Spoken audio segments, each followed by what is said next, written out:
Thank you for the possibility to be with you today through this video message. I'm pleased to contribute with Sweden's take on opportunities and challenges of the digital age for human rights and democracy.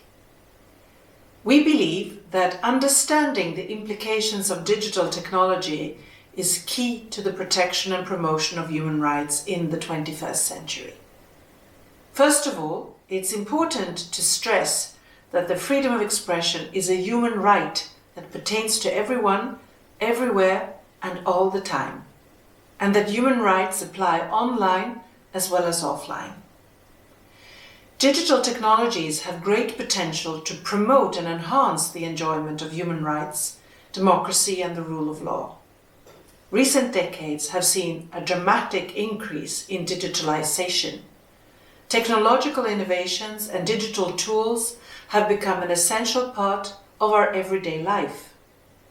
And digital technologies have undoubtedly strengthened the enjoyment of human rights, and by bridging geographical divides, they have provided opportunities for democratic engagement, to build networks, and to share opinions and ideas. It's clear how new technology can create opportunities for democratic development.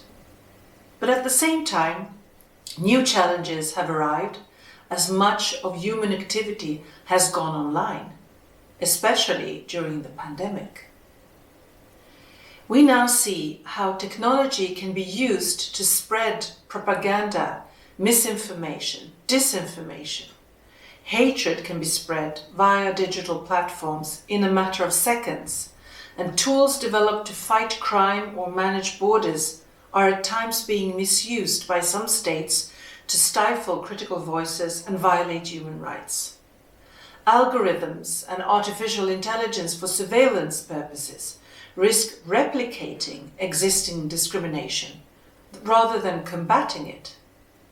And here I believe that media play a key role when it comes to connecting information so that citizens themselves can decide what is true or false. In this context, critical thinking and source criticism are crucial, and this is why the Swedish government has made media literacy compulsory in middle school. In Europe and globally, the media landscape is threatened. Repressive legislation is directed at journalists and human rights defenders. Some states are investing more and more in spreading pure propaganda and misinformation. Journalists are harassed, threatened, persecuted, and even killed.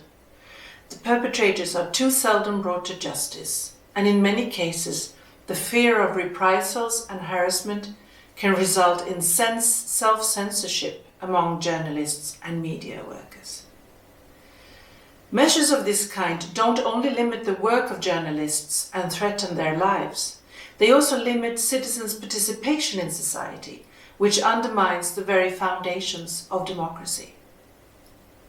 This development makes it necessary to increase efforts to promote freedom of expression and media, including through the promotion of media literacy and increased support for free and independent media around the world.